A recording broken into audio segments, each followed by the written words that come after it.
তোমরা আমায় পথ দেখাও ঠাকুর। আমি এখন শেষ করবো, বাড়ি দিকে যাবো ঠাকুর।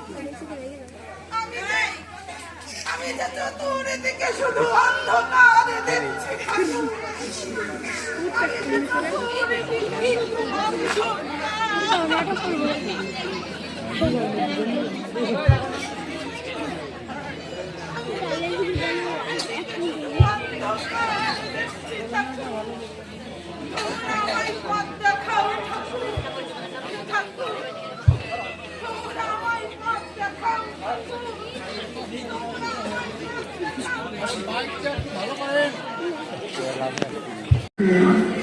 মিথ্যা জানার ক্ষতি এ জগতে হয়, সেই দেশে চাই।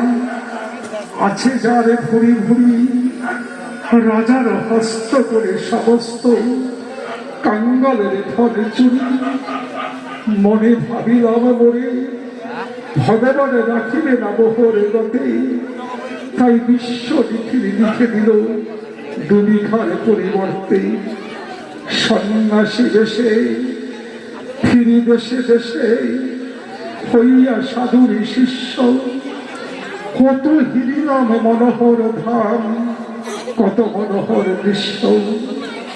ভূদরে সাগরে দুজনে নগরে যখনই যেখানে ভূমি, তুমি সেদিন ভূমিতে পারি না সে দুই বিঘা জমি।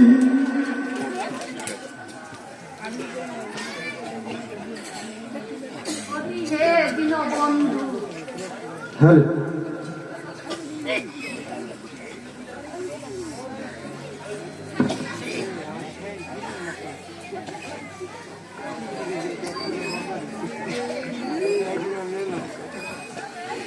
গুরুদেব, আজ 15-16 বছর আমি আপনার সাথে আছি গুরুদেব।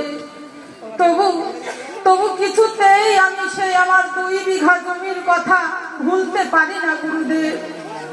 ভুলতে হবে বৎস, তুমি যে জমির কথা বলছো সেটা অনিত্য সংসারের মায়া। এ মায়া কাটিয়ে ভগবানের নাম করো। তোমাকে ঠকিয়ে যারা সম্পত্তি হরণ করেছে তাদের শাস্তি ভগবান দেবেন। আপনার কথা অমৃতময় গুরুদেব, কিন্তু আমি যে কিছুতেই মেনে নিতে পারি না গুরুদেব। বিনা দোষে আমার এই এত বড় শাস্তি। শোনো বৎস, ভগবান শ্রীকৃষ্ণ অর্জুনকে বলেছিলেন ধর্ম নাম সক্ষণ গতি। ধর্মের গতি সাধারণ চোখে চাক্ষুষ করা যায় না। ভগবান আরো বললেন তোমার কর্মফল তোমাকেই ভোগ করতে হবে। আপনার কথা অমৃতময় গুরুদেব, বর্ণে বর্ণে সত্যি। তোমাকে যারা ঠকিয়েছে তাদের শাস্তি ভগবান নিশ্চয় দেবেন। এত বিচলিত হয়েও না। শোনো বৎস, ভগবানের চরণে শরণ লও, তোমার জীবনে অবিরাম শান্তি ফিরে আসবে। বিবেকানন্দ বলেছিলেন জীবে প্রেম করে যেইজন সেইজন সেবিতে ঈশ্বর। তিনি আরো বলেছিলেন বহুরূপী ছাড়ি কথা খুঁজিছে ঈশ্বর।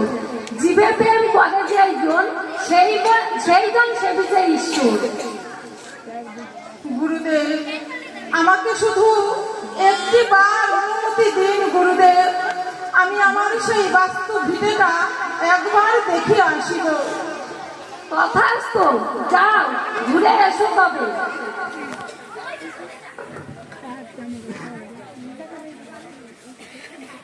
হরি হে দীনবন্ধু।